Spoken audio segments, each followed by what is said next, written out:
పిల్లరా, మనం ఈరోజు పాఠంలోకి వెళ్ళటం కంటే ముందుగా చిన్న ప్రార్థన చేసుకొని మనం వాక్య ధ్యానంలోకి వెళ్ళిపోదాం. ఓకేనా? అందరు కళ్ళు మూసుకున్నట్లయితే ప్రార్థన. మహాపరిశుద్ధమైన మా కన్న తండ్రి, మీ అపారమైన ప్రేమ చేతే మమ్మల్ని దీవించి ఈ మధ్యాహ్న కాలపు వేళలో మీ ఉన్నతమైన సంగతులను ధ్యానం చేయడానికి మీరిచ్చిన ఈ తరుణంకై మీ కృతజ్ఞతలు. కన్న తండ్రి, మీరు రాయించిన అద్భుతమైన ఈ వాక్కులను మేము స్మరిస్తున్న ఈ వేళల్లో మా హృదయాలను తెరిచి మా మనోనేత్రాలను ఆయన వెలిగింపజేసి ఆశ్చర్యకరమైన నీ సంగతులను ఆయన మేము అర్థం చేసుకుని మా జీవితంలో వాటికి న్యాయం చేకూర్చే బిడ్డలుగా మమ్మల్ని దీవిస్తారని నమ్ముతూ తండ్రి, మీ వాక్యం పట్ల పట్టుదల కలిగి శ్రద్ధతో నాయన ఈ జీవితంలో వాటిని నెరవేర్చడానికి సుబుద్ధి కలిగి బ్రతికే బిడ్డలుగా మమ్మల్ని అందరినీ ఆశీర్వదిస్తారని నమ్ముతూ తండ్రి, మీ వాక్యాన్ని వినాలనే ఆశతో పరుగున వచ్చిన ప్రతి బిడ్డను ఇలాగ పరసంబంధమైన దేవుని చేత ఆశీర్వదిస్తారని నమ్ముతూ నాయన ఈ ప్రార్థన క్రీస్తు వారి పుణ్యనామం అడిగి వేడుకుంటున్నాం మా కన్న తండ్రి, ఆమేన్. ప్రియులైన దేవుని పిల్లలందరికీ మరొకసారి క్రీస్తు వారి పుణ్యనామన మీ అందరికీ శుభములు, వందనములు. ప్రియులారా, మరి ఈ మధ్యాహ్న కాల వేళల్లో ఈ ఆరాధనలో దేవుని యొక్క ఉన్నతమైన సంగతులు మనం ఆలోచించేద్దాం. మరి మహోన్నతుడైన దేవుడు మనుషులను ప్రేమించి సదాకాలం తనతో ఉండాలి అనే గొప్ప ఆలోచనతో ఆయన ఎన్నో విలువైన సంగతులను దివ్యమైన అతి పరిశుద్ధమైన జీవగ్రంథమైన ఈ బైబిల్ నందు రాయించి మనం తనతో ఉండాలని, సదాకాలం తనతో ఎల్లప్పటికీ ఉండాలి, తిరిగి రావాలి అనే ఉద్దేశంతో ఆయన ఎన్నో విశేషమైన సంగతులను ఆయన తెలియజేశాడు. అందులో ఆయన మనిషి బ్రతుకును గూర్చి, ఆ బ్రతుకులో తనను తెలుసుకోవాల్సిన లేదా తన గురించి తెలుసుకోవాల్సిన విషయాలు కానివ్వండి, తన నిమిత్తమై లేదా సత్యం నిమిత్తమై దేవుణ్ణి పొందుకోవాలనే ఆ ఆలోచన నిమిత్తమై ప్రయాసపడుతున్న, కష్టపడుతున్న వారి అలాంటి వారికి వచ్చే ఇబ్బందులు, అందు విషయమై ఎవరెవరైతే భూమి మీద ఉన్న మనకు దేవునికి మధ్యన ఎవరైతే అడ్డుగా వస్తున్నారో వారిని గురించి లేదా ఆ విరోధిని గురించి, శత్రువుని గురించి దేవుడు ఎన్నో సంగతులను బైబిల్లో రాయించుకుంటాడు. ఇకపోతే గత ఆరాధనలో మనం దెయ్యం పుట్టుక రహస్యం అనే ఒక అద్భుతమైన విషయాన్ని మనం చదువుకున్నాం, విన్నాం. ఇకపోతే దానికి కొనసాగింపుగా ఆ దెయ్యం పుట్టుక ఏంటో మనం తెలుసుకున్నాం. ఇప్పుడు దానికి కొనసాగింపుగా ఇదిగో ఈ భూమి మీదకి వచ్చిన ఆ దెయ్యం ఎన్ని సంవత్సరాల వరకు ఈ భూమి మీద ఉంటుంది, అది చేసే పని ఏమిటి,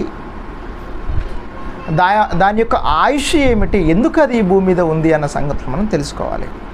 ఎందుకంటే ప్రియమైన దేవుని వాళ్ళారా, ఏదైనా ఒక విషయాన్ని మనం తెలుసుకుంటున్నప్పుడు దాన్ని పూర్తిగా పరిశీలనగా తెలుసుకుంటేనే తప్ప దాని విషయమైన మంచి ఫలితాలు మనం పొందలేం, లేదా దాని విషయమైన మన జాగ్రత్తలు పొందలేం. అంతే కదండి. ఇప్పుడు తన అన్న చనిపోయాడు అని చెప్పి, తన అన్న చనిపోయాడని చెప్పి ఒక ఏమంటారు, ఒక ప్రొఫెసరు లేదా ఒక శాస్త్రవేత్త డాక్టర్ ఎల్లాప్రగడ సుబ్బారావు అని మీకు తెలుసు. తన అన్న ఒక రోగంతో చనిపోయాడని చెప్పేసి మా అన్న అసలు ఎందుకు చనిపోయాడు అన్న విషయమై ఎంతో పరిశోధన చేసి ఆయన ఒక గట్ ప్రాబ్లం వల్ల చనిపోయాడు, లేదా తన పుట్టలో ఒక సమస్య వల్ల చనిపోయాడు, అలా కొన్ని సూక్ష్మజీవుల వల్ల చనిపోయాడు అని ఆ విషయాన్ని తెలుసుకుని దానికి ఒక రెమెడీ కనిపెట్టి ప్రపంచానికి ఇదిగో ఇప్పుడు మనం వాడుతున్న యాంటీబయాటిక్స్లో కానివ్వండి, టెట్రాసైక్లిన్స్ కానివ్వండి, చూసారా, కొన్ని సూక్ష్మజీవులను చంపడానికి, పెన్సిలిన్ని కనిపెట్టడానికి ఆయన పాత్ర ఎంతో ఉంది. కారణం ఏంటంటే కనిపించని ఆ రోగం మా అన్నను ఎలా కబలించింది అని తెలుసుకోవటానికి తన జీవితాన్నే ధారపోసాడు. అందు విషయం కష్టపడ్డాడు డాక్టర్ ఎల్లాప్రగడ సుబ్బారావు అని మనం చదువుకుంటాం. అంటే కనిపించని ఒక శక్తి లేదా కనిపించని ఒక పురుగు, కనిపించని ఒక ప్రాబ్లం ఏదో ఉంది, దాన్ని తెలుసుకోవాలని చెప్పేసి తన అన్నను సంహరించింది అని చెప్పి ఒక ప్రాబ్లం, ఆ సమస్య, ఆయన పొట్టలో ఏదో సమస్య ఉంటే దాన్ని తెలుసుకోవడానికి డాక్టర్ ఎల్లాప్రగడ సుబ్బారావు చేసిన పరిశోధనలు అద్భుతమైన పరిశోధనలు. ఇప్పుడు మనం అందరం కూడా ఆయన చేసే పరిశోధనలో భాగంగానే కొన్ని మందులు మనం ఇప్పుడు కనుక్కుంటున్నాం. ఇప్పుడు మోడర్న్ సైన్స్ కూడా ఏమండి ఈ ఆయన కనిపెట్టిన వాటిని బేస్ చేసుకుని ఎన్నో పరిశోధనలు చేసి ఎన్నో మందులు కనిపెడుతున్నారు. ఇది ఎందుకు చెప్తున్నానంటే, ఒక సమస్య వచ్చినప్పుడు దాన్ని పరిశీలనగా తెలుసుకొని అది ఎందుకు వచ్చింది, ఆ కనిపించని యొక్క ఆ శక్తి తన సోదరుని ఏ విధంగా చంపింది అని తెలుసుకొని దాని వెంటపడి పరిశోధనలు చేసి మరి ఆ ఫలితాన్ని సాధించాడు. ప్రియమైన దేవుని వారలారా, ఇదిగోండి ప్రపంచ మానవాళిని నాశనం చేస్తున్న అదృశ్య శక్తి అనబడుతున్న ఈ సాతాను మనుషులను ఏ విధంగా మోసం చేస్తుందో, తన మనుగడను ఈ భూమి మీద ఏ విధంగా కొనసాగిస్తుందో, ఎలా కొనసాగించుకుంటుందో, ఆ క్రమంలో ఎంతమంది మన సహోదరులు అది చంపుతుందో మనం తెలుసుకోవాలి. దానికి సంబంధించిన రెమెడీ ఏంటో కూడా మనం తెలుసుకుని దాని విషయమై మనం జాగ్రత్త పడాలి అన్న విషయాన్ని ఈ సందర్భంలో గుర్తు చేస్తున్నాను. ప్రియమైన దేవుని వారలారా, అపవాది తన ఆయుష్ని ఏ విధంగా పొడిగించుకుంటుందో ఒకసారి బైబిల్లో మనం చూసుకోగలిగితే, ఎందుకంటే ఆయుష్ని ఏ విధంగా పొడిగించుకుంటుందంటే, అది మొట్టమొదటిగా దానికి ఏమండి పరలోకంలో ఒక యుద్ధం జరిగింది. మిఖాయేలు అయిన దేవదూతతో యుద్ధం జరిగింది. ఆ యుద్ధం తర్వాత అది భూమి మీదకి వచ్చేసింది, భూమి మీదకి త్రోసివేయబడింది. ఇంకా చెప్పాలంటే భూమి మీదకి నరకబడ్డది. అది ఎంత పెద్ద దెబ్బ తాకిందంటే అది దానికి చావు దెబ్బ తిని భూమి మీద పడ్డది సాతాను. చావు దెబ్బ తిని భూమి మీద పడ్డ సాతాను మరలా తన జీవితాన్ని లేదా తన ఆయుష్ను ఎలా పెంచుకుందో, తన గాయాన్ని ఎలా మాన్పుకుందో, తన గాయాన్ని మాన్పుకున్న విధానాన్ని చూసి సమాజం ఎంత ఆశ్చర్యపోయిందో నిజంగా బైబిల్లో మనం చూసుకోగలిగితే ప్రియమైన దేవుని వారలారా, ప్రకటన గ్రంథంలోని కొన్ని విషయాలు మనం చదువుకుందాం. ఏమండి గత పాఠంలో కూడా ఆ విషయాలు మనం చదువుకున్నాం. ఎక్కడ? ప్రకటన గ్రంథము 12వ అధ్యాయము 7వ వచనం నుంచి మనం చదువుకుందాం. ప్రకటన గ్రంథము 12వ అధ్యాయము 7వ వచనం. అంతటా పరలోకమందు యుద్ధము జరిగెను. మిఖాయేలును అతని దూతలను అవును యుద్ధము చేయవలనని ఉండగా ఆ ఘట సర్పమును దాని దూతలను యుద్ధము చేసిరి గాని గెలవలేకపోయిరి. గనుక పరలోకమందు వారికి స్థలము లేకపోయెను. కాగా సర్వలోకమును మోసపుచ్చుచు అపవాది అనియు సాతానునియు పేరుగల ఆది సర్పమైన ఆ మహాఘట సర్పము పడద్రోయబడెను. అది భూమి మీదకు పడద్రోయబడెను. దాని దూతలు దానితో కూడా పడద్రోయబడిరి. కదా, పరలోకంలో ఒక యుద్ధం జరిగింది. ఆ యుద్ధం ఎవరికి మధ్యన జరిగింది? ఇదిగో సాతాను లేదా మహాఘట సర్పం, ఆ సాతానుకు లేదా అపవాదికి, అలాగే ఎవరికి? మిఖాయేలుకి యుద్ధం జరిగింది. ఏమండి, మిఖాయేలు అనేది ఎవరు అని అంటే ఒక దేవదూత, ప్రధాన దేవదూత అని మనం చదువుకుంటాం యూదా పత్రికలో. ఏమండి ఏమంటారు, దూతల్లో కూడా ఏమండి దేవుడు వారికి కొన్ని క్యాడర్స్ ఇచ్చాడు. సెరాపులు అని మనం చదువుకుంటాం. సెరాపులు, కెరూబులు, ప్రధాన దూతలు, సేవక దూతలు, సేవ చేసేవారు ఉన్నారు, మనం చదువుకుంటాం కదా. అంటే కెరూబులు ఉన్నారు, సెరాపులు ఉన్నారు, ప్రధాన దూతలు ఉన్నారు, వాటిలో సేవక దూతలు ఉన్నారు, సేవలు చేసేవారు. ప్రియమైన దేవుని వారలారా, అంటే దూతల్లో చాలా క్యాడర్స్ ఉన్నాయి. పరిశుద్ధుడు పరిశుద్ధుడు పరిశుద్ధుడు అని దేవుని స్తుతిస్తున్న దేవదూతలు ఉన్నాయి కదా. ఇప్పుడు కెరూబులు ఉన్నాయి. ఏదేను తోట దగ్గర ఏమండి, ఆ యోధోని తోట దగ్గరికి మరలా ఎవరు తిరిగి రాకూడదని, ఈవెన్ ఏమండి పాపము చేసి బయటికి వెళ్ళిన తర్వాత ఆదాము హవ్వలు తిరిగి వస్తారేమో అని చెప్పేసి అగ్ని జ్వాలగా దేవుడు ఒక దూతను పెట్టాడు, కెరూబును పెట్టాడు. ఆ కెరూబు దగ్గరికి, అంటే ఆ కెరూబుని దాటి అటువైపు వెళ్ళలేరు అనమాట. అంటే దేవుడు కెరూబులు ఉంచాడు, ఇదిగో శరాపులను ఉంచాడు, పరిశుద్ధుడు పరిశుద్ధుడు అని దేవుణ్ణి పొగిడే దేవదూతలను పెట్టాడు, సేవకులను ఏమండి వాయువులుగానే మార్చుకునే సేవకులు ఉన్నారు. వీళ్ళందరూ కూడా ఏమండి దేవునికి పని చేసేవారు లేదా సేవ చేసేవారే అన్న విషయాన్ని మనం గ్రహించాలి. ఇకపోతే ఈ దేవదూతగా ఉన్న ఈ సాతాను ఎందుకు పైనుంచి పడదోయబడిందంటే యుద్ధం జరిగింది. ఎందుకు యుద్ధం జరిగింది అని అంటే గత పాఠంలో మనం విన్నాం ఏమని అని అంటే సాతానుకి వచ్చిన ఒక చెడ్డ ఆలోచన ఏంటి?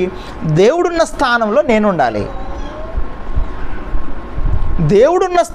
నేనుండాలి, ఇకపోతే దేవుడు ఏ మనుషులకైతే పరలోకాన్ని ఇవ్వాలి అని అనుకున్నాడో వారికి కాదు ఆ పరలోకం నాకు కావాలి. కానీ దేవుని ఆలోచన ఏంటి? హెబ్రీ పత్రిక 2వ అధ్యాయము 5వ వచనంలో ఒక మాట చదవండి. హెబ్రీ పత్రిక 2వ అధ్యాయము 5వ వచనం చదవాలి. అందరు తీసారా? మనము మాటలాడుచున్న ఆ రాబోవు లోకమును ఆయన దూతలకు లోబరచలేదు. ఎవరికి లోబరచలేదు? దూతలకు లోబరచలేదు. దేన్ని లోబరచలేదు? ఆ రాబోవు లోకం లేదా పరలోకం, దైవ సింహాసనాన్ని దూతలకు దేవుడు లోబరచలేదు. ఒక డిక్లరేషన్ అన్నమాట. ఇక అది ఫైనల్ స్టేట్మెంట్ దేవదూతలకు, మీకు పరలోకం లేదు. దేవుడుండే ఆ సింహాసనాన్ని నేను మీకు ఇవ్వను.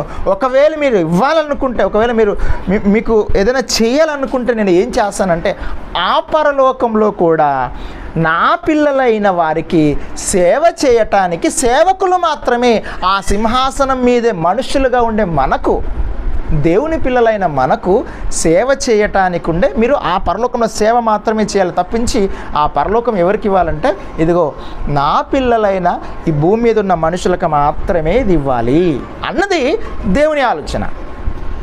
ఇప్పుడు దానికి సాతానుకు నచ్చలేదు. ఏం నచ్చలేదు? ఇన్ని కోట్ల సంవత్సరాలు దేవునికి సేవ చేస్తే పిల్లల్ని బయటికి పంపినా, ఇన్ని సంవత్సరాలు దేవునికి నేను సేవ చేస్తే దేవుడు పరలోకాన్ని మాకివ్వకుండా, దేవదూతలుగా ఉన్న మాకివ్వకుండా ఎవరికి ఇవ్వాలనుకున్నాడు? తన పిల్లలైన ఈ మనుషులకు ఇవ్వాలనుకున్నాడు. కాబట్టి ఇప్పుడు నేను ఏం చేయాలి? ఈ మనుషులు కూడా ఆ సింహాసనాన్ని పొందుకోవటానికి వీల్లేదు.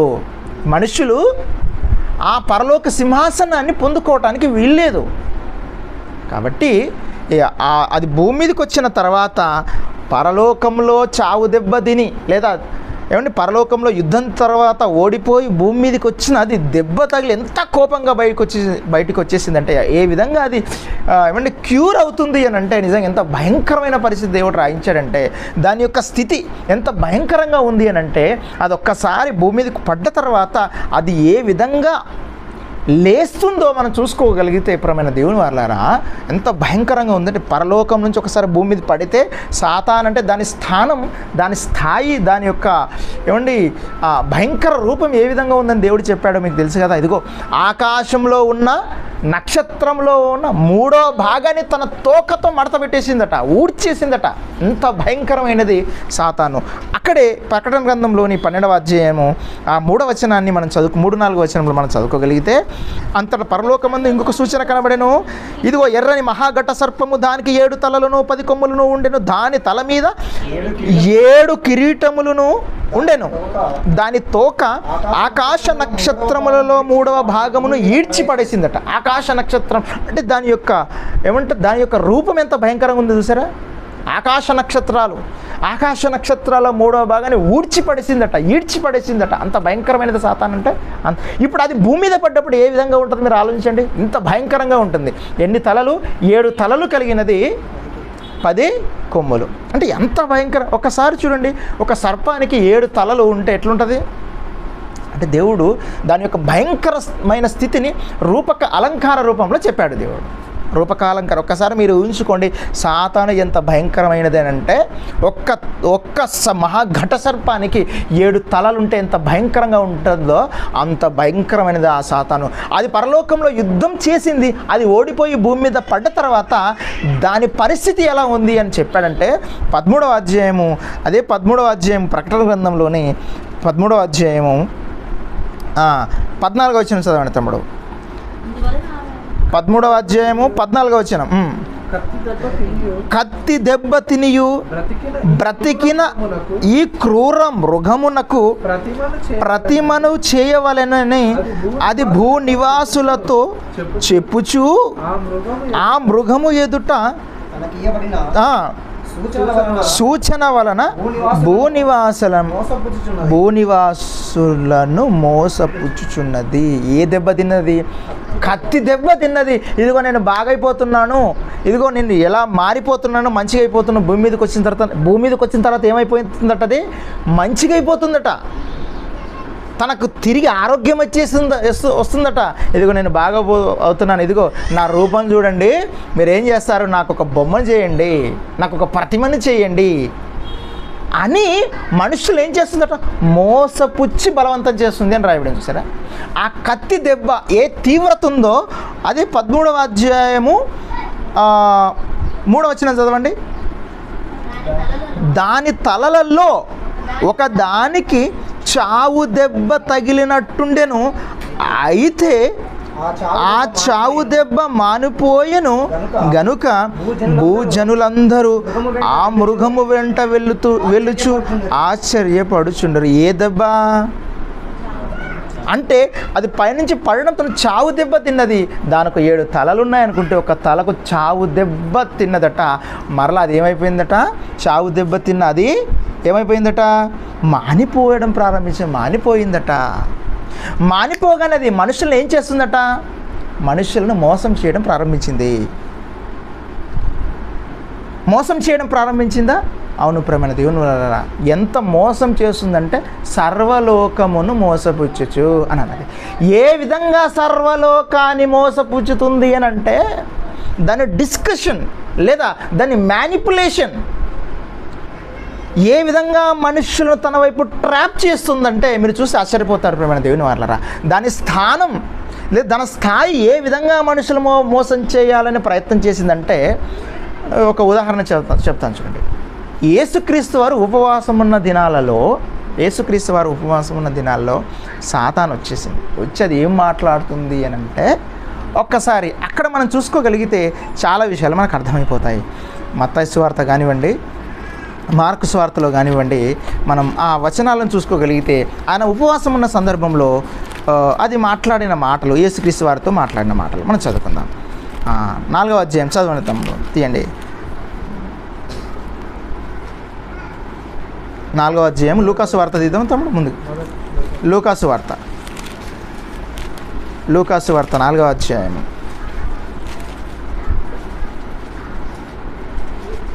లూకాసు వార్త 4వ అధ్యాయం 2వ వచనం.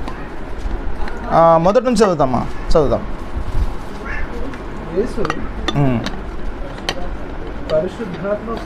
యేసు పరిశుద్ధాత్మ పూర్ణుడై యోర్దాను నది నుండి తిరిగి వచ్చి 40 దినములు ఆత్మచేత అరణ్యమునకు కొనిపోబడెను. అపవాది చేత శోధింపబడుచుండెను. ఆ దినములలో ఆయన ఏమీ తినలేదు. అవి తీరిన తర్వాత ఆయన ఆకలిగొనగా అపవాది, నీవు దేవుని కుమారుడవైతే రొట్టె అగునట్లు ఈ రాతితో చెప్పుమని ఆయనతో చెప్పు. ఏం చెప్పిందట? అప్పటికి యేసుక్రీస్తు వారు ఎలాంటి పరిస్థితిలో ఉన్నారు? ఆకలితో ఉన్నాడు. అంతేనా? ఏ విధంగా ఉన్నాడు ఆయన పరిస్థితి? అప్పటికి అపవాది చేత శోధింపబడుచుండెను. ఆ దినములలో ఆయన ఏమీ తినలేదు. అవి తీరిన తర్వాత ఆయన ఆకలి కొనగా ఆకలిగొనగా అని రాయబడింది. యేసుక్రీస్తు వారు ఎలా ఉన్నారు పరిస్థితి? ఆకలిగొనగా అంటే మనం ఎప్పుడైతే ఆకలితో ఉన్నామో, లేదా మన శరీరం దేన్నైతే తట్టుకోలేకుంటుందో, మన పరిస్థితులు ఏ విధంగా, ఎప్పుడైతే మన పరిస్థితులు తారుమారైపోయి మన జీవితం మన చేతుల్లో లేదు అనే పరిస్థితిలో మనకు వెళ్ళిపోతామో, ఇంకా చెప్పాలంటే ఏమండి, అవి కుటుంబ పరిస్థితులు కానివ్వండి, వ్యక్తిగత పరిస్థితులు కానివ్వండి, మానసిక పరిస్థితులు కానివ్వండి, ఏదైనా కానీ ఆకలిగా ఉన్నప్పుడు అది వచ్చేసింది. ఆకలిగా ఉన్నప్పుడు వచ్చేసి అది మాట్లాడుతున్నది ఏంటంటే, ఏమని మాట్లాడుతుంది చూడండి. అపవాది నీవు దేవుని కుమారుడవైతే రొట్టె అగునట్లు ఈ రాతితో చెప్పుమని ఆయనతో చెప్పును. ఏంటట? రొట్టె అగునట్లు ఏం చెప్తుందండి? రొట్టె అవ్వాలి. ఈ రాతితో నువ్వు ఆకలిగా ఉన్నావు కదా అని చెప్పేసి ఇంటికెళ్ళి, అదేమైనా ఇంటికెళ్ళి రొట్టెలు చేసుకొని కర్రీ చేసుకొని యేసుక్రీస్తు వారికి ఇచ్చేద్దామని ఏమైనా ప్రేమతో అలాంటి మాటలు మాట్లాడింది ఏమేనండి?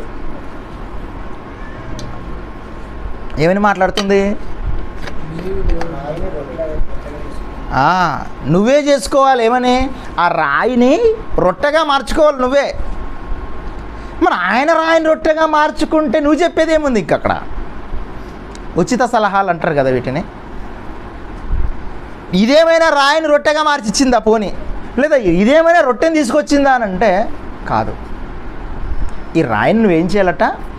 రొట్టెగా మార్చుకుని తిను. రొట్టెగా మార్చుకుని తిను అంటే మనిషిని మోసం ఏ విధంగా చేస్తుందంటే, అది ఇచ్చే సలహా ఎప్పుడైతే ఆకలిగా ఉన్నప్పుడు యేసుక్రీస్తు వారికి సలహా ఇస్తుంది. అంత మాత్రమే కాకుండా దీనికి మించిన మాటలు ముందున్నాయి. చదవండి తమ్ముడు. అలాగే అందుకు యేసు, అపవాది నీవు దేవుని కుమారుడవైతే అట. అంటే యేసుక్రీస్తు వారు దేవుని కుమారుడు కదా? అరే నువ్వు నిజంగా అబ్బాయి అయితే ఆ అమ్మాయిని పాడు చేయరా. నిజంగా నువ్వు అబ్బాయి అయితే ఇదిగో ఈ బైక్ నుంచి ఇట్లా బైక్ని ఎగిరేరా. నిజంగా నువ్వు అబ్బాయి అయితే, ఇంకా చెప్పాలని అసలు నువ్వు మీ నాన్నకే పుడితే, ఈ పదాలు మీరు చూసింటారు ఊర్లో కానీ, నువ్వు మీ నాన్నకే పుడితే ఈ పని చేయరాదురా అంటే మనిషిని రెచ్చగొట్టి మనిషి యొక్క ఆలోచనలను తన వైపు తిప్పుకొని మనిషిని నాశనం చేయడానికి ఈ మధ్య కాలంలోనండి మన సహోదరునికి ఒక అన్నకు భయంకరమైన, రాజీవ్ అన్నకి మీకు తెలుసు కదా, యాక్సిడెంట్, భయంకరమైన ఉపద్రవం మిస్ అయిపోయింది. ఇంకా జస్ట్ ఈ రేడియస్ ఫ్రాక్చర్ అయింది. కానీ అటువైపు ఒక 22 సంవత్సరాల అబ్బాయి భయంకరమైన స్పీడ్తో వచ్చి అన్న బైక్ను కొట్టగానే అన్న అట్లు పడిపోయారు. ఈ అబ్బాయి ఎగిరి పడిపోయిన రోడ్డు పైన పడిపోతేమండి ఇదంతా కూడా ముఖమంతా కూడా పగిలిపోయి అక్కడికక్కడే చనిపోయాడు. అన్నవారు అట్లా బైక్ నుంచి వెళ్తున్నారు, వెనక నుంచి వచ్చేటట్టు వాడు భయంకరమైన తాగి వెనక నుంచి కొట్టి, ఎదురు నుంచి కూడా కాదు వెనక నుంచి వచ్చి కొట్టి ఎగిరి పడి చచ్చిపోయాడు. అంటే దాని అర్థం ఏంటి అంటే ఒక స్పీడ్ అన్నీ మోసం చేసి, నేను స్పీడ్ వెళ్తున్నా, వాళ్ళ ఊరు వాళ్ళు చెప్తున్నాడు వాడిని గొప్పతనం, మా వాడు బైక్ ఎక్కితే హీరో అంటున్నాడట. అంటే ఎంతమంది వాడిని మోసం చేసి ఉంటారు. వాడి స్పీడ్ని కొందరు ఏమంటే నువ్వు భలే నడుపుతున్నావురా అని చెప్పేసి, అంటే నువ్వు గెలిచావని చెప్పేసి, నువ్వు సాధించావు, ఈ భూమి మీద సాధించామనుకున్నప్పుడే సాధించేసాం, ఒక దాంట్లో మేము నైపుణ్యం తెచ్చుకున్నాము అని ఇంకా చెప్పాలంటే ఆ మధ్యన చెప్పేవారు లారీ డ్రైవర్లట, ఎక్స్పీరియన్స్ లారీ డ్రైవర్లకే ఎక్కువ ప్రమాదాలు జరిగేవట. దాని అర్థం ఏంటి చెప్పండి? నెగ్లిజెన్స్. అంత మాకు వస్తుంది. ఎంత ప్రమాదం అని చెప్పాడంటే ప్రియమైన దేవుని వారలారా, ఒకటి నేను సాధించేశాను, ఒకటి జయించేశాను, నాకు ఇది మొత్తం వచ్చేసింది అని భ్రమలో ఒక ట్రాప్లోకి లోకం తీసుకెళ్తుంది. ఫస్ట్ ఆఫ్ ఆల్ మనల్ని ఒక ట్రాప్ అన్నాడు పేతురు పత్రికలో. పేతురు గారు పత్రిక రాస్తూ అక్కడున్న జనాలకు ఏం రాశాడు పత్రికలో, అక్కడున్న సంఘానికి ఒకసారి మనం ఆ మాటలు చూసుకోగలిగితే ప్రియమైన దేవుని వాళ్ళు 2వ అధ్యాయం పేతురు గారి పత్రికలో 2వ పత్రిక 19వ వచనం చదవండమ్మా. పేతురు గారు రాసిన 2వ పత్రిక 2వ అధ్యాయం 19వ వచనం. 2వ అధ్యాయం 19వ వచనం. తామే భ్రష్టత్వమునకు దాసులయ్యుండియు, తామే భ్రష్టత్వమునకు దాసులయ్యుండియు అట్టి వారికి స్వాతంత్రం ఇత్తుమని చెప్పుదురు. Note this point.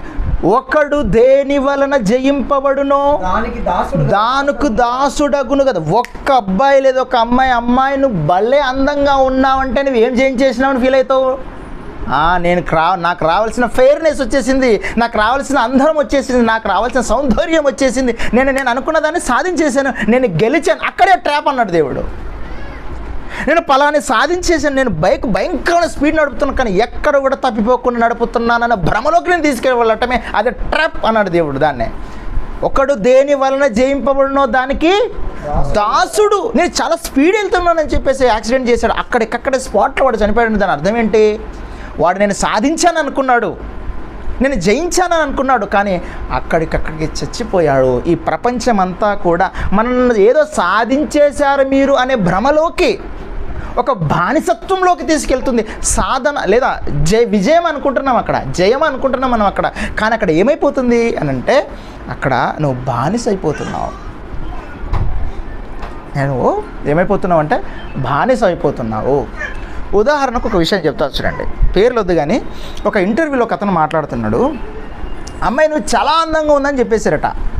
చాలా అందంగా ఉందని చెప్పేసరికి ఆమె బయటికి వెళితే ప్రతిసారి నీట్గా రెడీ అయ్యి రావాలని ఫిక్స్ అయిపోయింది. ఎందుకంటే ఒకసారి చెప్పారు కదా ఇంకొక అమ్మాయికి, అమ్మాయి నువ్వు బాగున్నావు కానీ అంత కాదని చెప్పేసిండట, ఒక మొక్క మీద చెప్పేసినట. ఇక ఈ అమ్మాయి రెండో అమ్మాయి ఏమన్నది, ఇక నేను ఎట్లాగో బాగాలేను కదా అని ఫ్రీగా ప్రశాంతంగా తిరలాడేస్తుందట బయట. ఎవరో కాదండి, నిజంగా లిటరల్గా ఒక ఇంటర్వ్యూలో ఒక అతను చెప్పాడు, ఐశ్వర్యరాయ్ అట నువ్వు బాగున్నావు అని చెప్పేసరికి ప్రతిసారి రెడీ అయ్యి బయటికి రావాలట. అదొక ఆమెకు ఒక దాన్ని ఏమంటారు, ఒక శిక్ష లాగైపోయిందట. ప్రతి రెడీ కావాలి బయట బాగుందని చెప్పేశారు కదా. పక్కన కాజోలా ఒక ఆవిడ ఉంటుంది, పెద్దవాళ్ళే ఆఫ్ కోర్స్, అది జరిగిన మాట, ఒక అతను చెప్పిన మాట. అతని ఆవిడ ఏం చేస్తుందట, ఎట్లాగో నేను మామూలుగా అని చెప్పేసి అంత కాకుండా ఏదో సింపుల్గా బయటకు వచ్చేసిందట. మనసు ప్రశాంతం. ఇక అంటే నువ్వు ఏదో సాధించేసావు, నువ్వు బాగుంటావు అని చెప్పేసరికి నేను ట్రాప్లో ఉంచేసింది ప్రపంచం. అదే విషయం ఒక ఇంటర్వ్యూలో ఒక పెద్ద డైరెక్టర్ చెప్పేశాడు.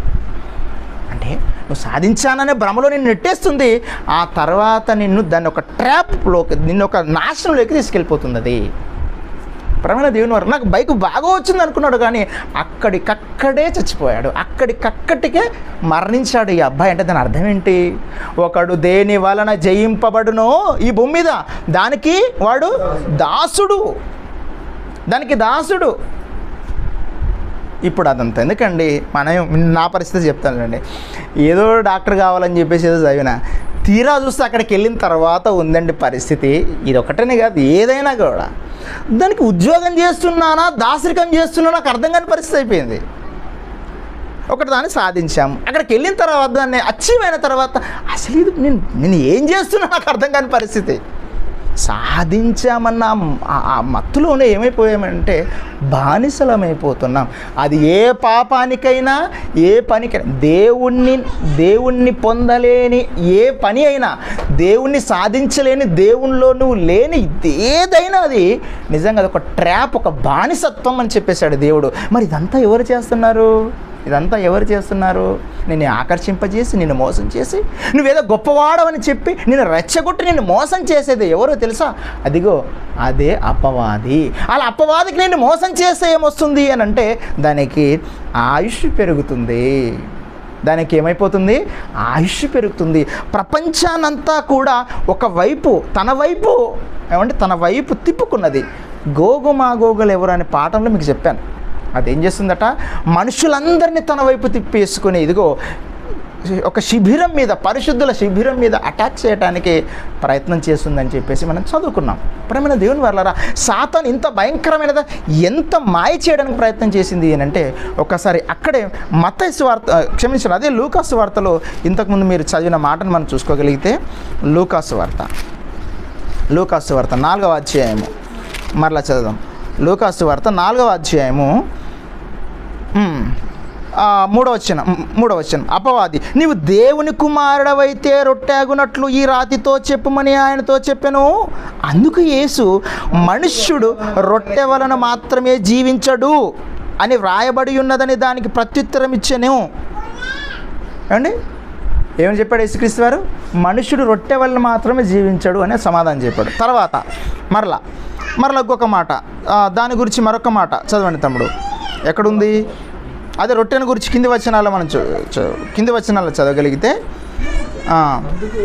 అందుకు యేసు, మనుషుడు రొట్టె వల్ల మాత్రమే జీవించడు అని వ్రాయబడి ఉన్నది. వానికి ప్రత్యుత్తరం ఇచ్చాను. అప్పుడు అపవాది ఆయనను తీసుకొని ప్రియమైన దేవుని వారిలో ఒక మాట చెప్తాను చూడండి. సాతాను ఏమని చెప్పింది? నువ్వు దేవుని కుమారుడు అయితే ఏం చేయాలి?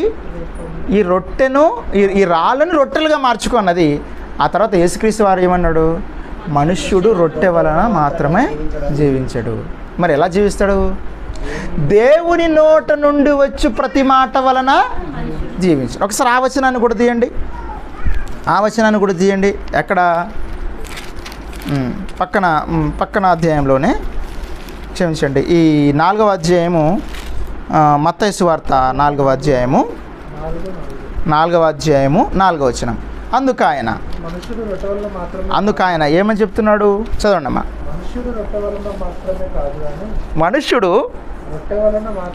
రొట్టె వలన మాత్రమే కాదు కానీ దేవుని నోట నుండి వచ్చు ప్రతి మాట వలనను జీవించును. ఒక్కసారి ఈ మాటల్లోకి మనం చూసుకోగలిగితే ప్రేమ దేవుని వాళ్ళరా, మనం రొట్టె వలన మాత్రమే బ్రతుకుతున్నాము, మనం రొట్టె వలనే బ్రతుకుతున్నామన్న భ్రమలోకి తీసుకెళ్ళింది ఫస్ట్ అది. మనం అంతా కూడా ఏమండి దేవుని మాట వల్లనే మనం ఎలా బ్రతుకుతామండి? మనం రోజు తింటే ఏమండి అన్నము, రొట్టెలు, కాయగూరలు ఏమో తింటే కదా బ్రతుకుతున్నామంటారు. మనం కూడా ఈ వాదన వాదించొచ్చి విషయం మీద సాతాను కూడానండి రొట్టె వలన మాత్రమే మీరు బ్రతుకుతారు అని భ్రమింపచేసింది మనుషులను. దేవుని నోట నుండి వచ్చే ప్రతి మాట వల్ల ఏ విధంగా బ్రతుకుతాం? ఇప్పుడు మీరు దేవుని నోట నుండి వచ్చే ప్రతి మాట వల్ల ఏ విధంగా మనిషి బ్రతుకుతాడు? ఇంకా మాట చెప్పాలంటే రొట్టె వలన బ్రతుకుతాడన్న ఆ రొట్టెనే దేవుని నుంచి వచ్చి దేవుని మాట నుండి వచ్చిందన్న విషయాన్ని సమాజం మర్చిపోయింది. అంతే కదమ్మా? అంతేనే కదా? దేవుడు మాట చెప్పాడు. ఏమని మాట పలికాడు?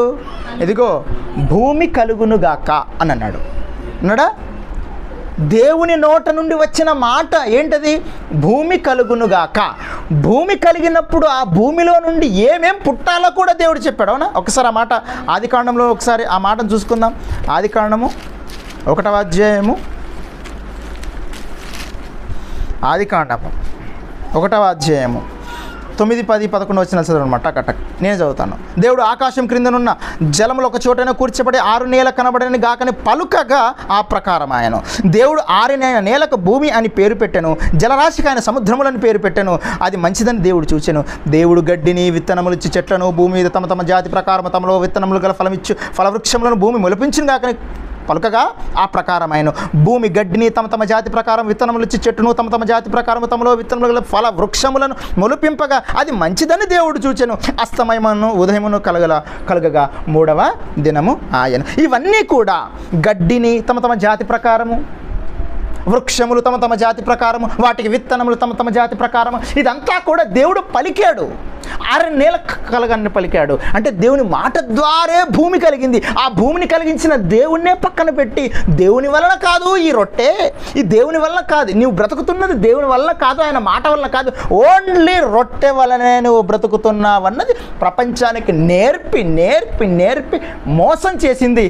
ఎంతమందిని మోసం చేసిందని చెప్తుందంటే అది సర్వలోకమును మోసపుచ్చుచు అని అన్నాడు. సర్వలోకమును మోసపుచ్చిందా? అవునండి, సర్వలోకమును మోసపుచ్చి దేవుని వలన ఈ ప్రకృతిని కలిగింది అని అంటే ఎవరు నమ్మరే? అందుకే రొట్టె వరకే ఆపేసింది. భోజనం వరకే మనిషి ఆలోచిస్తున్నాడు, కానీ ఆ భోజనాన్ని సృష్టించింది దేవుని పలుకు, దేవుని మాట అన్న సంగతిని మనిషి మర్చిపోయాడు. ప్రేమ దేవుని వల్ల. అందుకే కష్టపడాలి. దేవుడు లేడు. మార్క్స్ సిద్ధాంతాలు వచ్చేసాయి కదా, చూస్తున్నాం మనం. కష్టమే ఇక దేవుడు లేడు. రొట్టె దగ్గర ఆపింది ప్రపంచాన్ని, ఆహారం దగ్గర ఆపింది ప్రపంచాన్ని. వచ్చే విప్లవాలన్నీ కూడా కడుపు మంటల్లో నుండి వస్తున్నాయని సమాజానికి నేర్పించింది. కడుపు కాలితేనే విప్లవాలు వచ్చాయి, కడుపు కాలితేనే ఎన్నో ఇన్నోవేషన్స్ వచ్చాయి, కడుపు కాలితేనే ఈ ప్రపంచం అంతా కూడా కొత్త పునరుద్ధరణలు తీసుకొచ్చిందని చెప్పేసి ఏమండి అక్కడ రొట్టె దగ్గర మాత్రమే ప్రపంచాన్ని ఆపిందండి సమాజం. ఆ రొట్టె రావటానికి దేవుని యొక్క పలుకు ఉందని ఈ ప్రపంచంలో మనుషులందరూ బ్రతకటానికి వెనక దేవుని మాట ఉంది అన్న సంగతిని మనుషులు మర్చిపోయారు. అందుకేనండి యేసుక్రీస్తు వారు ఏం చెప్పాడు? రొట్టె వలన మాత్రము కాదు కానీ దేవుని నోట నుండి వచ్చే ప్రతి మాట, ఆ వచ్చిన రొట్టె కూడా మనం ఈ పూట తినాలంటే కూడా ఏమని చెప్పాడు తెలుసా? ఆయన సెలవు లేక భోజనము చేసి సంతోషించుట ఎవరికి సాధ్యము? కొన్నిసార్లు ఏమండి మనం అలా తీసుకెళ్తుంటాం లంచ్ బాక్స్ దూర ప్రయాణంలో వెళ్తున్నప్పుడు, నిజంగా కొన్నిసార్లు ఏమైపోతుందంటే పడిపోతుంటాయి. ఇంకా ఆ పూట తినలేమండి. ఇక మన ఆ పూట తినలేం అంటే దాని అర్థం ఏంటి? ఆయన సెలవు లేకుంటే మనం భోజనం చేయలేం. కష్టపడి 2 కేజీల చికెన్ మనం ఇంటికి తీసుకొస్తూ ఉంటాం.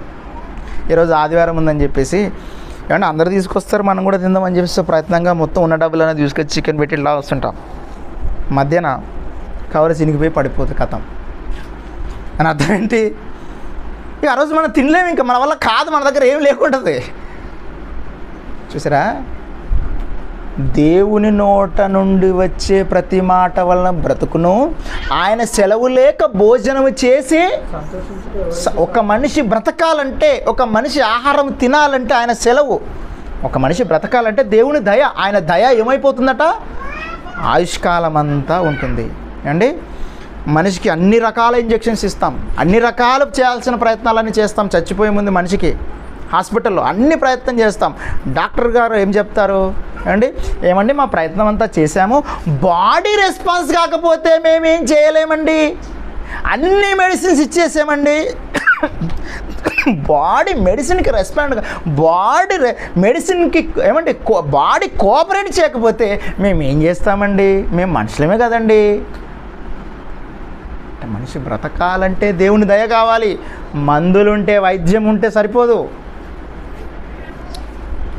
ఏ మనిషి అయినా ఇంత వైద్యం ఇంత గొప్పదిగా పిలువబడుతుంది కదా. ఏ మనిషి అయినా ఏమంటే మరణం లేకుండా బ్రతుకుతున్నాడంటే లేదు, ఆయన సెలవు ఉంది, ఆయన సెలవు వచ్చిన రోజు పోవాలి. కానీ ఇక్కడ ఏంటంటే ఈ మనిషి జీవితకాలంలో మనిషిని ఈ సాతాను రొట్టె దగ్గర ఆపేసింది, ఆ భోజనం దగ్గరనే ఆపేసింది. మనిషి ఏమంటే కోటి విద్యలు కూటి కొరకే అని చెప్పి, కోటి విద్యలు దేని కొరకట?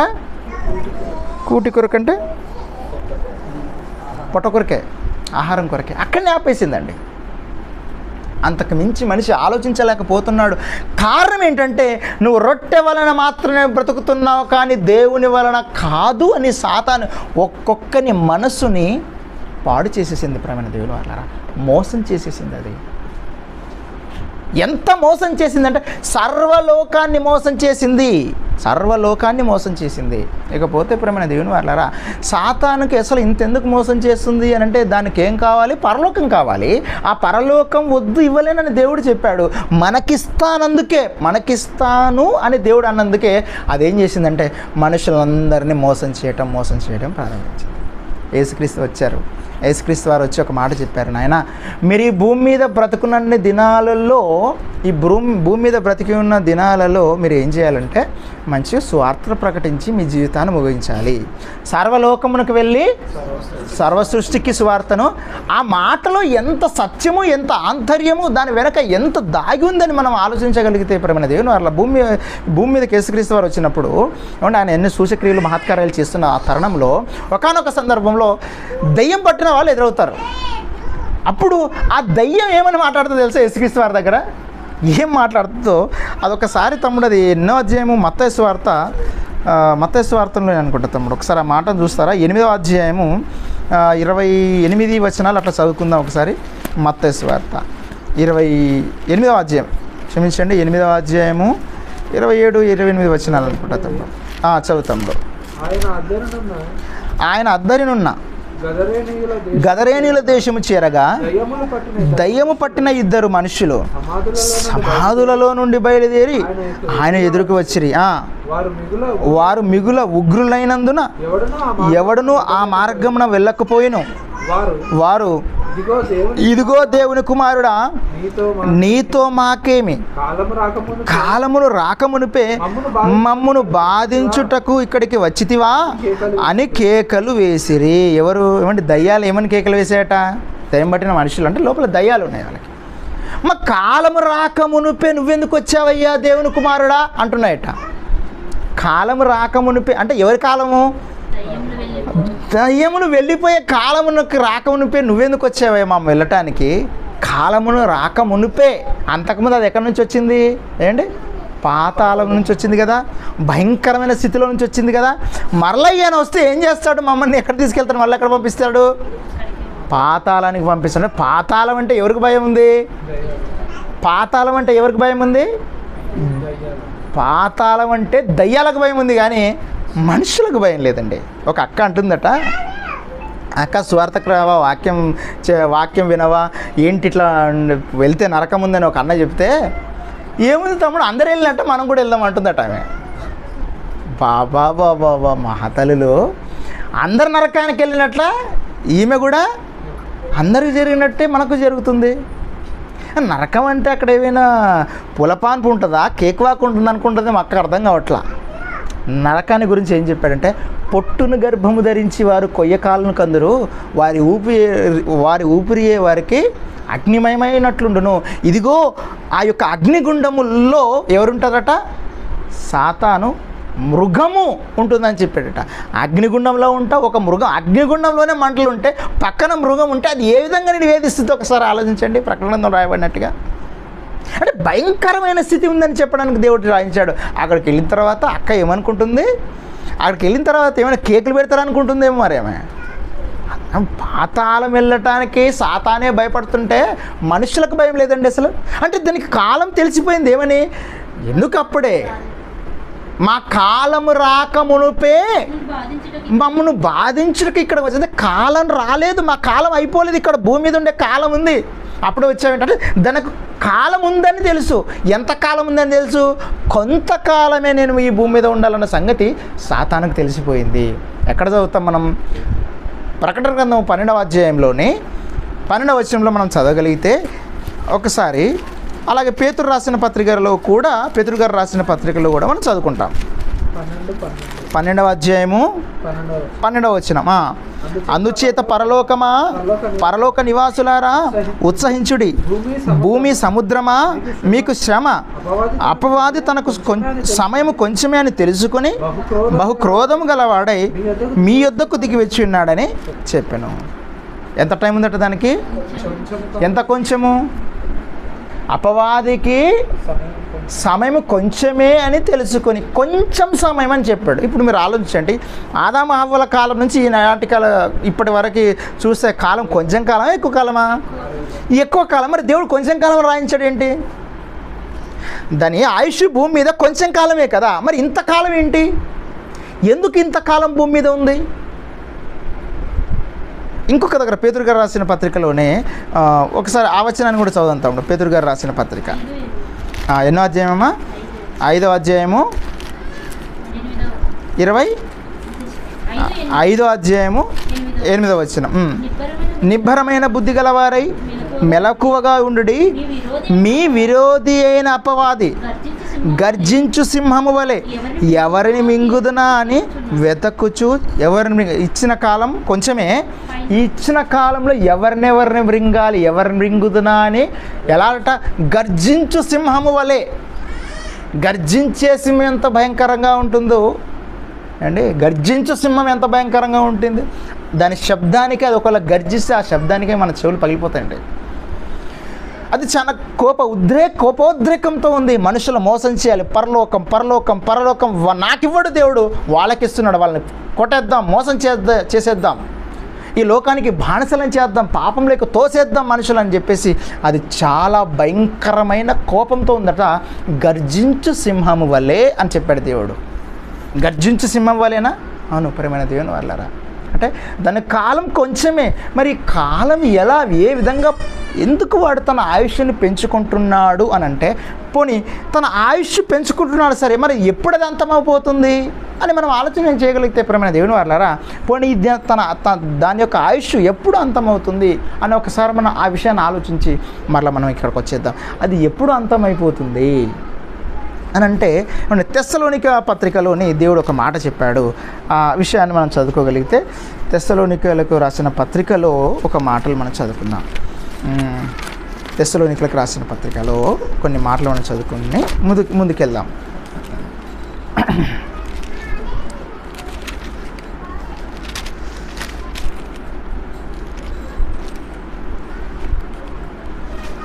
తెస్సలోనికలకు రాసిన రెండవ పత్రిక రెండవ అధ్యాయము ఎన్నో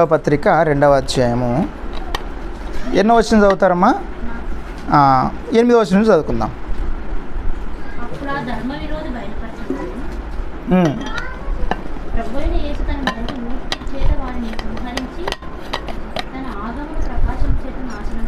ఎస్, 8వ వచనం. అప్పుడు ఆ ధర్మ విరోధి బయలుపరచబడును, ప్రభువైన యేసు తన నోటి ఊపిరి చేత వానిని సంహరించి తన ఆగమన ప్రకాశము చేత నాశనము చేయును. ఎవరు నాశనం చేస్తారట సాతాన్ని? ఇది ధర్మ విరోధిని. ఎవరు నాశనం చేస్తారు? యేసుక్రీస్తు వారు. ఎప్పుడు నాశనం చేస్తారు అని అంటే ఆయన ఆయన తిరిగి వచ్చేటప్పుడు ఆగమన ప్రకాశము. చదవండి అమ్మ మరలా.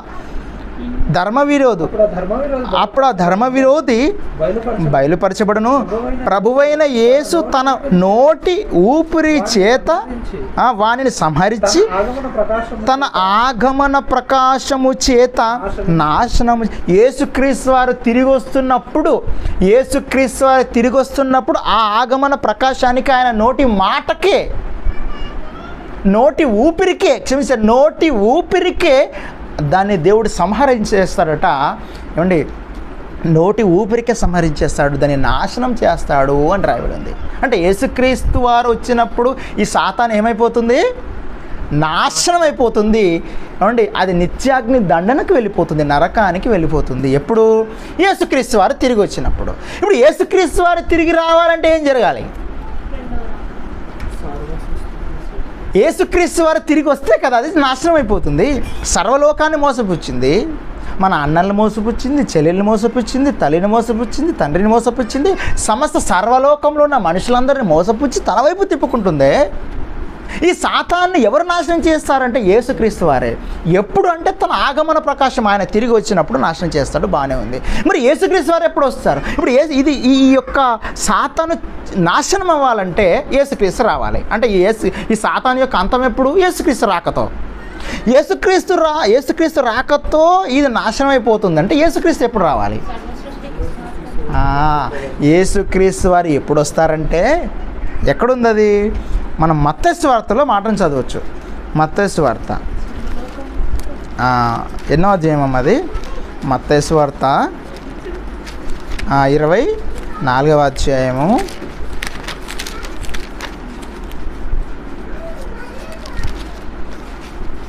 14వ అధ్యాయము 14వ వచనం. 24వ అధ్యాయము 14వ వచనం చదవండి. ఎన్నో వచ్చింది తమ్ముడు? మరియు రాజ్య సువార్త సకల జనములకు సాక్షార్థమై లోకమంతటను ప్రకటింపబడును, అటు తర్వాత అంతం వచ్చును. యేసుక్రీస్తు వారు వచ్చినప్పుడు ఏమైపోతుంది? ఇదిగో పంచభూతములు మిక్కుటమైన వేండ్రముతో లయమైపోతున్నాయని పేతురు గారు రాసిన పత్రికలో ఉంటుంది. యేసుక్రీస్తు వారు వచ్చినప్పుడు ఏమైపోతుంది?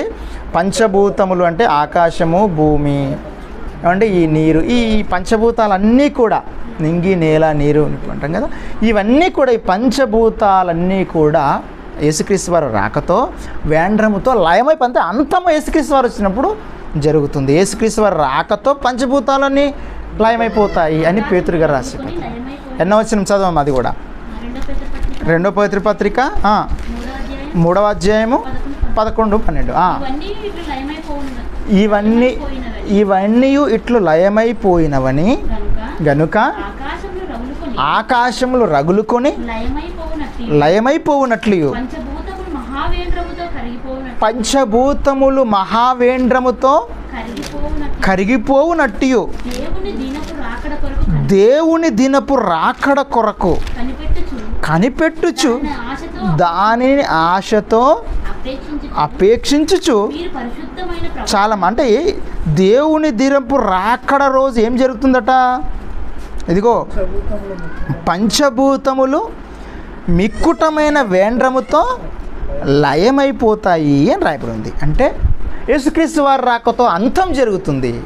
అసలు యేసుక్రీస్తు వారి రాకతో అంతం జరుగుతుంది, సరే బాగానే ఉంది. యేసుక్రీస్తు వారి రాకతో అంతం జరుగుతుంది, బాగానే ఉంది. యేసుక్రీస్తు వారి రాకతో సాతాను కూడా నాశనమైపోతుంది, బాగానే ఉంది. అసలు యేసుక్రీస్తు వారు ఎప్పుడు వస్తారు? అంతే కదా, యేసుక్రీస్తు వారు ఎప్పుడు వస్తారు అని అంటే ఇదిగో అంతం రావాలంటే ఏం జరగాలట? 24వ అధ్యాయం మత్తయి సువార్త 14వ వచనంలో 14వ వచనం మత్తయి సువార్త 24వ అధ్యాయము 14వ వచనం. మరియు ఈ రాజ్య సువార్త సకల జనులకు సాక్షార్థమై లోకమందంతటా ప్రకటింపబడును, అటు తర్వాత అంతం వచ్చును. అంటే ఈ రాజ్య సువార్త ఏమైపోవాలట? ఈ రాజ్య సువార్త సకల జనులకు సాక్షార్థమై యేసుక్రీస్తు వారిని గూర్చిన వార్త, ఈ సువార్త ఎవరికి తెలియాలట? సకల జనులకు సాక్షార్థమై తెలియాలట. చాలు, సాక్షార్థమే తెలిస్తే కూడా ప్రపంచంలో ఉన్న ఈ కోట్ల సమాజానికి యేసుక్రీస్తు వారి గురించి తెలియాలి. అసలు ఆయన ఎందుకు వచ్చారు, అసలు సువార్త ఏంటి అన్నది తెలియాలి. సువార్త ఏంటి అన్న సంగతి మన క్రైస్తవులకు కూడా తెలియదు చాలామందికి. అండి సువార్త ఏంటి అన్నది ఎవరికి తెలియాలి? సకల జనులకు తెలిసిందనుకో, సకల జనులకు సాక్షార్థమే ప్రకటిస్తే వెంటనే అంతం వస్తుంది. ఇప్పుడు ప్రపంచ జనాభా ఎంత ఉంది తమ్ముడు? 820 కోట్లు ఏదో ఉందనుకోండి. దాంట్లో క్రైస్తవులు ఎంతమంది? 400 కోట్ల 400 కోట్లు కాదు, 350 కోట్లు అనుకుందాం.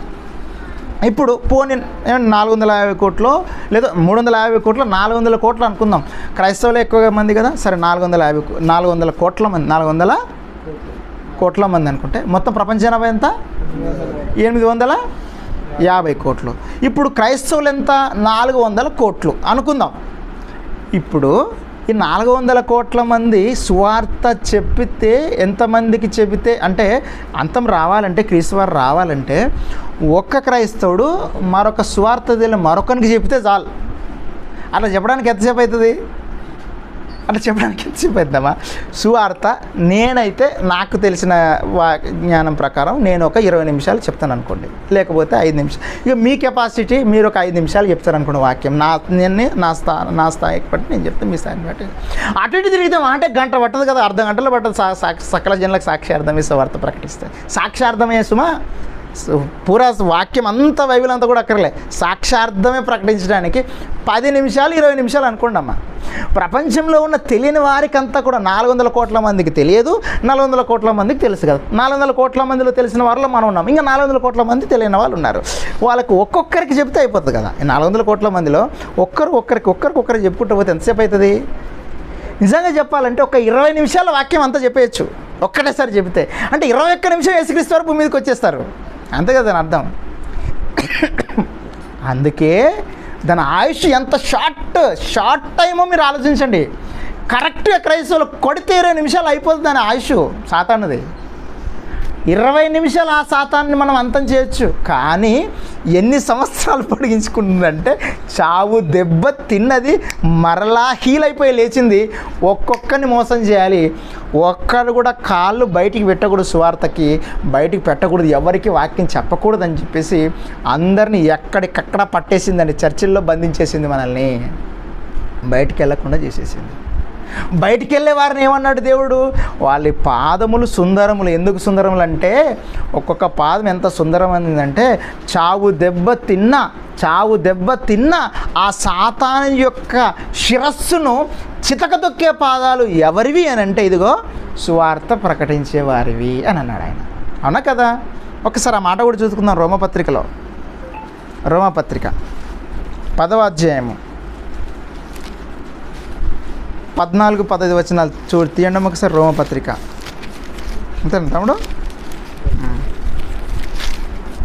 రోమపత్రికలోని మాటలు మనం చూసుకుందాం. 15వ వచనం. ప్రకటించువారు ప్రకటించువారు పంపబడని ఎడల ఎట్లు ప్రకటించుదురు ఇందు విషయమై ఉత్తమమైన వాటిని గూర్చిన సువార్తను ప్రకటించు వారి పాదములు ఏంటట ఎంతో సుందరములైనవి అని అన్నాడు. అంతేనా?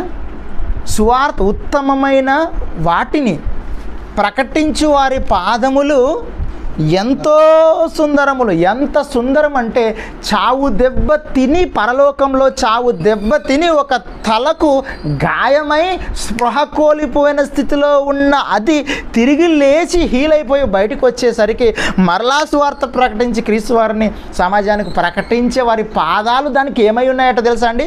చితకు తొక్కినట్టుగా ఉన్నాయంట. 16వ అధ్యాయం 20వ వచనం పక్కనే రోమపత్రిక 16వ అధ్యాయము 20వ వచనం. సమాధానకర్తయగు దేవుడు సాతానును మీ కాళ్ళ కింద శీఘ్రముగా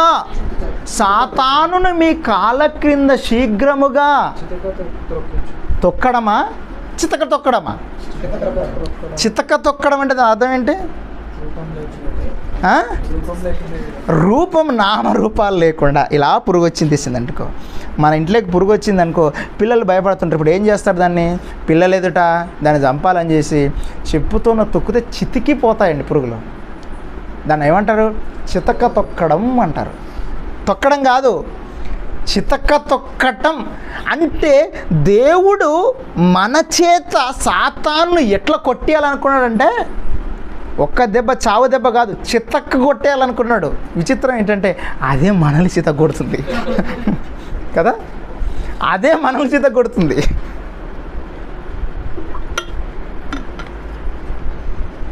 దేవుని ఆలోచన చూసారా? నా సువార్తకు సహకరించిన వారి గురించి ఏమన్నాడు? మీ పేర్లు మామూలు కాదురా, మీరు మామూలు ఫైటర్లు కాదు, మీ పేర్లు మీరు చితకదొక్కించటానికి మీరు సహకరించిన చేతులు, కష్టాలు, మెదళ్ళు, మనస్సులు. కాబట్టి మీ పేర్లు ఎక్కడ తెలుసా? నేను నా జీవ గ్రంథంలో రాయించుకుంటానన్నాడు ఆయన. సహకరించిన వారి చేతులు, సహకరించిన వారి పేర్లు జీవ గ్రంథములు ఆస్థానం ఎందుకే? సువార్త ప్రకటించిన వారి పాదాలు సుందరములు ఎలా అవుతానంటే దాని వెనక ఇంత ఉందన్నమాట. సర్వలోకాన్ని మోసపూర్చడానికి వచ్చాడు కదా, వాని చితక ద్రొక్కే వాళ్ళు ఎవరు? ఇదిగో మనమే లేదా మీరే. చిత్రం ఏంటంటే చితక బాదుతుంది మనల్ని, అది మనల్ని చితక బాదుతుంది. అది ఒక్కొక్కరిని పట్టి ఏం చేస్తుందట? హబక్కు గ్రంథంలో చదివాం. ఏం చేస్తుందట? అది గుచ్చటం, గుచ్చటం. అమ్మ వాళ్ళు ఇదిగో పూలను గుచ్చేటప్పుడు గుర్తు చేసుకోవాలి, మేమైతే పూలను గుచ్చుతున్నాం సరే, మమ్మల్ని ఏమైనా గుచ్చులాగుతుందా? ఇది మన వాళ్ళు చికెన్ కబాబ్ గుచ్చేస్తున్నారు, కడ్డీ గుచ్చేస్తున్నారు, వేడి చేస్తున్నారు, తినేస్తున్నారు. నిన్నేమైనా తినేస్తుందా? అది చితక తొక్కాలి అంటే నీ పాదాల కింద దేవుడు చితక తొక్కే కార్యక్రమాన్ని నీకు అప్పగించాడు. ఎందుకు తెలుసా? నీ మీదే పగబట్టింది కనుక. వాస్తవానికి నరకం అన్నది దేవుడు మన కొరకు సిద్ధం చేయలేదు, మీకు తెలుసు కదా. దేవదూతల కొరకు సిద్ధం చేసాడట. తప్పిపోయిన దేవదూతల కొరకు నరకానికి నరకం మన కొరకు కాదు, పాతాలు మన కొరకు కాదు. ఎవరి కొరకు అది అండి? దేవదూత అపవాదికిని దాని దూతలకును సిద్ధపరిచిన. ఒకసారి 25వ అధ్యాయం 41 వచ్చిన చదవండి. మత్తయి వార్త 25వ అధ్యాయం 41 వచ్చిన చదవండి. మత్తయి వార్త 25వ అధ్యాయము 41 వచ్చిన చదవండి.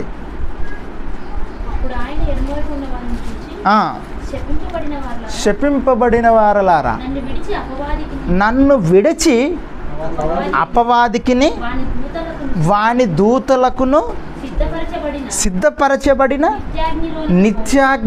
నిత్యాగ్నిలోనికి. ఎవరికి సిద్ధపరచబడింది అది?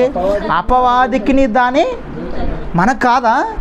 నరకం మనకు కాదా? అగ్నిగుండం మనకు కాదా? పాతాళం మన కొరకు కాదు. అగ్నిగుండం, నిత్యాగ్ని దండం మన కొరకు కాదు.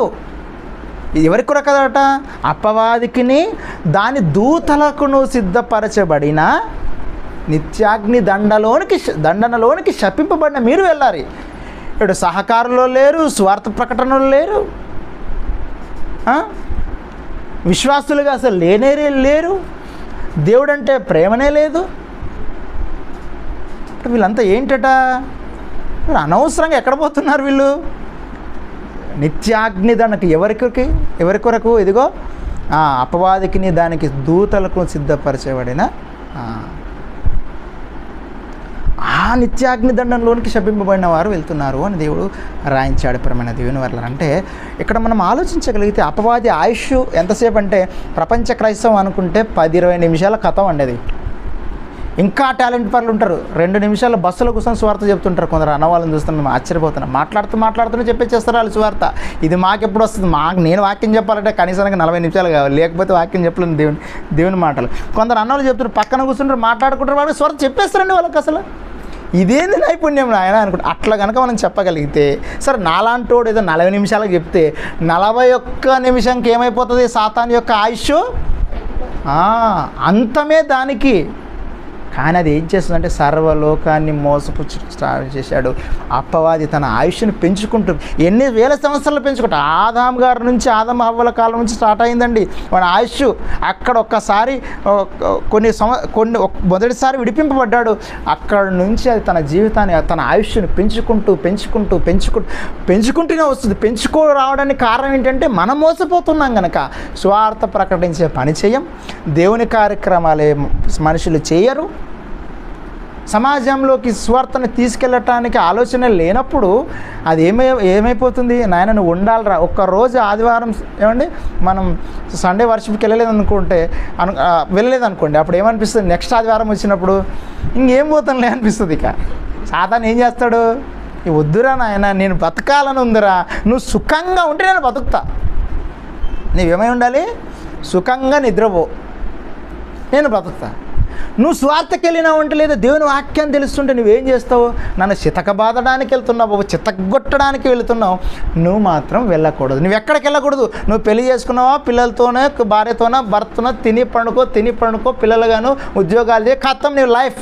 నేను ప్రశాంతం అంతే. ఇంకా వేరే దేవుడు వద్దు, స్వార్థ వద్దు, ఏమొద్దు, అసలు సహకారం వద్దు, విశ్వాసగా బ్రతకటం వద్దు. అంతే కదండి అసలైన విషయాన్ని. అందుకేనండి సమాధానకరమైన వార్తను ప్రకటించే వారి పాదములు ఏమన్నాడు దేవుడు? సుందరములు అన్నాడు.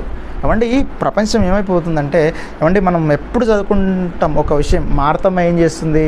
ఏమండి ఆమె పనిలో బిజీ అయిపోయిందట. మరియమ్మ ఏం చేస్తుందట? యేసుక్రీస్తు ఉత్తమమైన దాన్ని ఎంచుకుంది, క్రీస్తు వారి పాదాల దగ్గర కూర్చుందట. ఇప్పుడు ప్రపంచ పరిస్థితి అంతా కూడా ఏమైపోయిందంటే, చాలామంది వారి పనుల్లో బిజీ అయిపోయారండి. బిజీ అయిపోయింది, ప్రపంచం అంతా బిజీ అయిపోయింది. ప్రపంచ భవిష్యత్తు ఇదే. ప్రపంచ భవిష్యత్తు ఏంటి తెలుసు అంటే, అందరు బిజీ అయిపోతారు. అందరిని బిజీ చేసేస్తుంది సాతాను. ఇంకా చెప్పాలి అంటే అందరినీ బిజీ చేసేసింది, అందరినీ మోసం చేసేసింది. తన ఆయుష్ని పెంచుకోవడానికి పట్టు ఎక్కడంటే నిన్ను బిజీ చేసేసేయాలి, నిన్ను సాధించేటట్టుగా చేయాలి. చాలామంది చూడండి, బాగా సెటిల్ అయిన వాళ్ళు స్వార్థపరులు ఉంటారని మన వాళ్ళు సాధారణంగా అంటారు, నా మాట కాదు. బాగా సెటిల్ అయిన వాళ్ళు లోకంలో, ఒక రాజకీయ నాయకుడు కానీ పెద్ద వ్యాపారి, వాడు పెద్ద స్వార్థపరుడు అండి అని అంటారు. మనం వాడు సెటిల్ అయ్యాడంటే స్వార్థపరుడు అంటుంటాం కదా. ఒకసారి మీరు ఆలోచించండి, వాడిని ఒక స్వార్థపరుడు ఎట్లా సెటిల్ అవుతాడు? మంచి గుణం కాదు కదా అది. ఒక స్వార్థపడి ఎలా సెటిల్ అయిపోతాడు సమాజంలో? వాడు మంచివాడు కాదు కదా. ఎందుకు అని అంటే, సాతానికి కావాల్సింది ఎవరు సెటిల్ కావాలి? మంచోడు సెటిల్ అయితే ఎలా? మంచోడు సెటిల్ అయితే స్వార్థ ప్రకటిస్తాడు, సమాజానికి సత్యస్వార్థం తీసుకెళ్తారు. కాబట్టి ఎవరు సెటిల్ కావాలి? ఎవరు సెటిల్ అవ్వాలి సొసైటీలో? ఒక రాజకీయ నాయకుడు గొప్ప వాడు అయిపోయాడంటే వాడు పెద్ద గూండా అయి ఉంటాడట, మోసాలు చేసినవాడు. ఎందుకు అని అంటే, వానికి కావాల్సింది, సాతానికి కావాల్సింది అలాంటి వారే కదా. ఈ భూమిని సాధించాలంటే అలాంటి వారే కదా. యేసుక్రీస్తు వారికి ఏమంటే ఈ రొట్టె గురించి మాట్లాడిన తర్వాత అది ఎక్కడికి తీసుకెళ్ళిందట? లోకానంతా చూపించిందట. నువ్వు నాకు మొక్కితే అది నీకు ఇచ్చేస్తా. అంటే ఇప్పుడు ఎవరెవరికైతే లోక అధికారాలు ఇచ్చిందో సాతాను, వాళ్ళంతా ఏమైపోయారు? మొక్కిన వాళ్ళే. అంటే ఈ లోకరాజ్యాన్ని అంతా నీకు ఇచ్చేస్తా అన్నది. అక్కడ వచనం చదువుకుంటా కదా, ముందు వచనాల్లో మీకు తెలిసిన మాటలే కదా అవన్నీ కూడా. ఈ లోకరాజ్యములు వాటి మహిమనంతా నీకు ఇచ్చేస్తా అని అన్నది. అంటే యేసుక్రీస్తు వారు ఏమన్నారు మీకు తెలుసు కదా. యేసుక్రీస్తు వారి మాటలు, సాతాను నువ్వు ఎక్కువ మాట్లాడుతున్నావు, వెనక్కిపో అని చెప్పేసాడు ఆయన. అదే మనమైతే ఈ లోకరాజ్యాన్ని, ఈ మహునరికే నిన్ను పెద్ద ఎమ్మెల్యే చేస్తా అని సాతాను వచ్చి అడిగింది అనుకో, అప్పుడు సాతానా నువ్వు మొక్కమంటున్నావు, ఎన్నిసార్లు మొక్కలు? అది చెప్పు, లెక్క చెప్పు అడుగుతాం. ఎన్నిసార్లు లెక్క? ఒక లెక్క ఎక్కువైనా పర్లేదు కానీ తక్కువ కాకుండా చూసుకో సాతానా. హైదరాబాద్కి మేయర్ని చేస్తా అంటే ఎన్నిసార్లు మొక్కమంటావు? ఎన్నిసార్లు మొక్కమంటావు చెప్పు. ఏమంటే అలా మొక్కి మొక్కి మొక్కి మొక్కి సమాజం అంతా మొక్కి మొక్కి మొక్కి తన ఆయుష్ని పెంచేశారండి. క్రైస్తవ్యాన్నంతా ఏమంటే చర్చిల్లో బంధించేసింది సాతాను. ఆ విధంగా సాతాను తన ఆయుష్ని పెంచుకుంటూ పోయింది. మనుషులు మోసం చేసి ఆయుష్ను పెంచుకుంటూ సువార్తకెళితే అది చితికిపోతుంది కదా. సువార్తకెళ్తే నాశనం అయిపోతుంది కదా. కాబట్టి ఎవరు సువార్తకి వెళ్ళకుండా అందరినీ వాక్యం నేర్చుకోనకుండా, ముఖ్యంగా వాక్యం నేర్చుకుంటే కదా సువార్తకి వెళ్ళేది. వాక్యం నేర్చుకోనకుండా అందరినీ కూడా మోసం చేసి ఒక అబ్బాయి బాగా బైక్ డ్రైవ్ చేస్తున్నాడు. వాడు దాంట్లోనే వాడి జీవితం అంతా దాంట్లోనే అయిపోతుంది. ఇక దాంట్లోనే ఖుషి అయిపోతుంటాడు వాడు. ఇక అసలైన సత్యాన్ని ఎరగడు. ఇక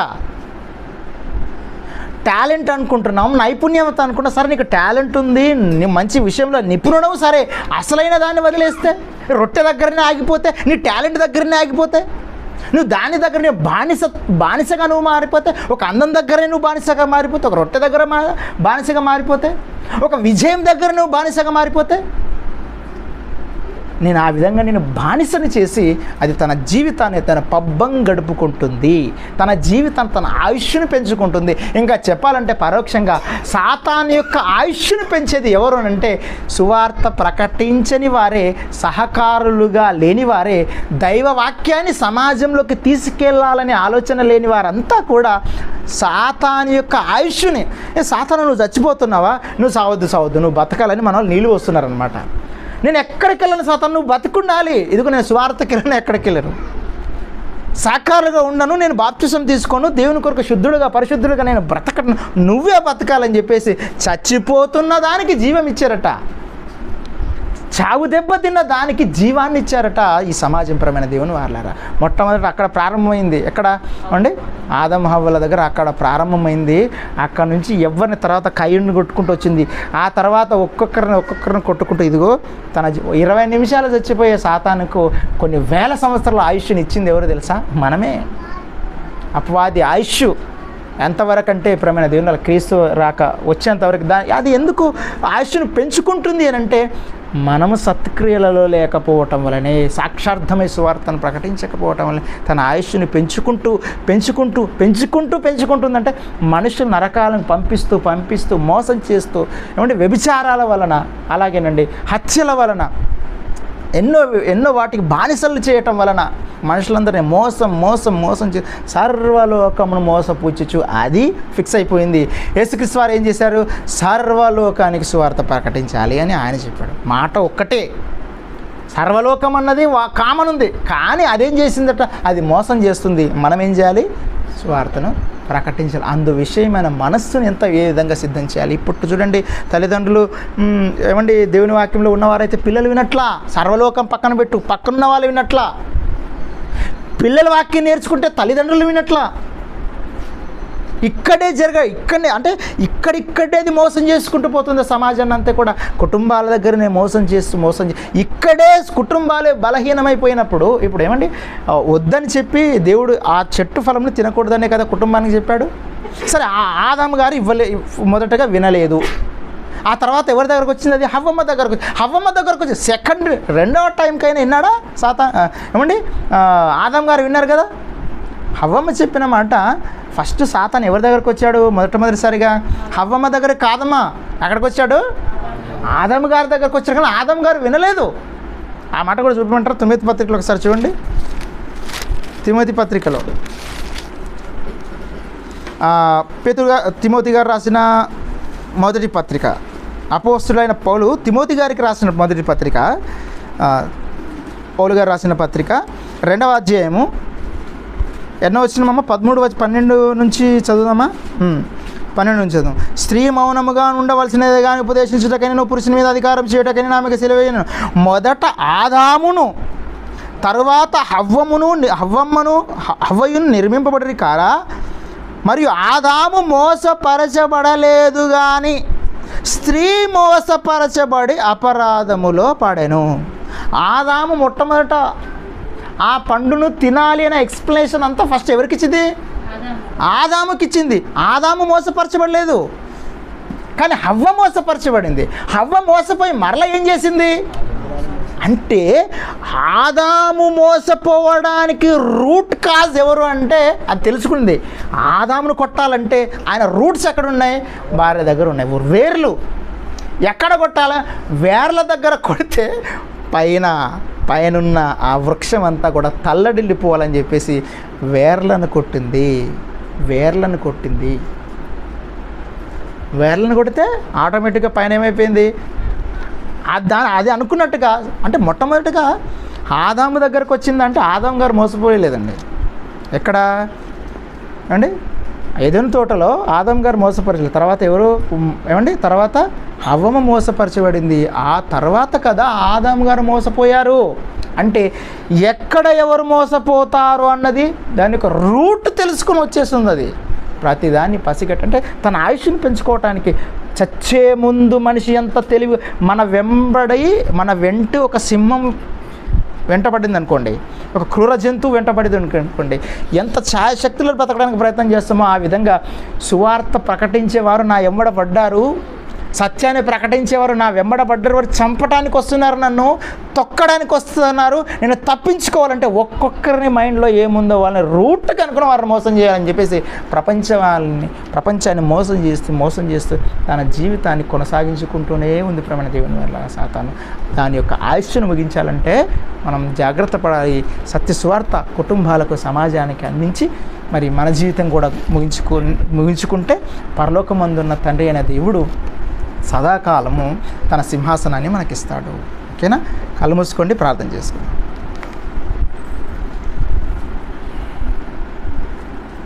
మహాపరిశుద్ధమైన మా కన్న తండ్రి, మీ అపారమైన ప్రేమ చేత మమ్మల్ని దీవించినైనా ఈ విధముగా సాతాను యొక్క గూఢమైన సంగతులను, దాని యొక్క రహస్యాలను, ఆయుష్కు సంబంధించిన ఎన్నో విషయాలను మాకు తెలియజేసినందుకు మీకు కృతజ్ఞతలు. కన్న తండ్రి, ఇంత విలువైన మాటలు వింటున్నారు అని అంటే తండ్రి, మీ పిల్లలకు మీరు వినిపించారు అని అంటే తండ్రి, వారి పట్ల భవిష్యత్తులో మీకున్న సంకల్పం ఎంతో గొప్పది అని మేము నమ్ముతున్నాం. కన్న తండ్రి, ఆసక్తితో మీ మాటలు విన్న ప్రతి బిడ్డ హృదయాన్ని ఈ విధంగానే పరసంబంధమైన దేవుని చేత ఆశీర్వదిస్తారని, వారికి మంచి ఆరోగ్యాన్ని, ఆయుష్ను, వారి కుటుంబాలకునైనా కావలసిన సర్వమైన ఆశీర్వాదాలను మీరు అనుగ్రహిస్తారని నమ్ముతూ తండ్రి, పెద్దలు మొదలుకొని చిన్నల వరకు తండ్రి, ముసలివారు మొదలుకొని తండ్రి, పసిపిల్లల వరకు ఉన్న ఈ ఆరాధనలో తండ్రి ప్రతి వారిని మీరు ఈ విధంగానే సంబంధమైన దేవుని చేత ఆశీర్వదిస్తారని, వారికి కావలసిన సకల విధములైన తండ్రి ఆశీర్వాదాలు అనుగ్రహిస్తారని నమ్ముతూ తండ్రి ప్రార్థన క్రీస్తు వారి పుణ్యనామం అడిగి వేడుకుంటున్నాం మా కన్న తండ్రి. ఆమేన్.